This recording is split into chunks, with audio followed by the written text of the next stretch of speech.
মৃত্যুর এত যন্ত্রণার কষ্ট, কবরের আযাব থেকে বাঁচতে গেলে নামাজ পড়তে হবে। আল্লাহর নবী রাসূল করিম সাল্লাল্লাহু আলাইহি সাল্লাম নামাজকে এত গুরুত্ব দিয়েছেন।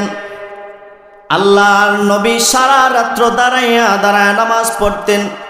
হযরত আম্মা জান আয়েশা রাদিয়াল্লাহু তাআলা আনহা ডাক দিয়া বলতেন, নবী গো, ইয়া রাসূলুল্লাহ, আপনি সারাটা রাত্র দাঁড়ায়া দাঁড়ায় নামাজ পড়েন গো নবী, এত কষ্ট করে পা ফুলে যায়, আপনার তো গুনাহ নাই। ইয়া রাসূলুল্লাহ, নবী আপনি নামাজ না পড়লেও হইতো গো নবী। আল্লাহ নবী জবাব দেয়, আয়েশা রে, আল্লাহ রাব্বুল আলামিন 1,24,000 নবী রাসূলগণ প্রেরণ করেছে, অন্যান্য নবীরে এমন কোনো ক্ষমতা দেয় নাই। আমি নবীকে রাহমাতাল লিল আলামিন হিসাবে পাঠাইছে।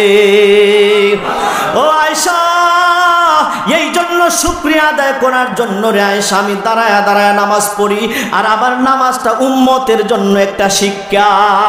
জোরে বলেন সুবহানাল্লাহ। হযরত উমর রাদিয়াল্লাহু তাআলা আনহু যুদ্ধের ময়দানে পেট কেটে গেল, রক্ত জোর জোর জোর জোর করে পড়তেছে।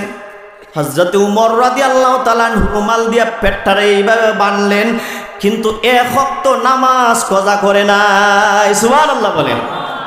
আল্লাহর নবী রাসূল করিম সাল্লাল্লাহু আলাইহি সাল্লাম উম্মতদেরকে নামাজ শিক্ষা দিয়েছেন।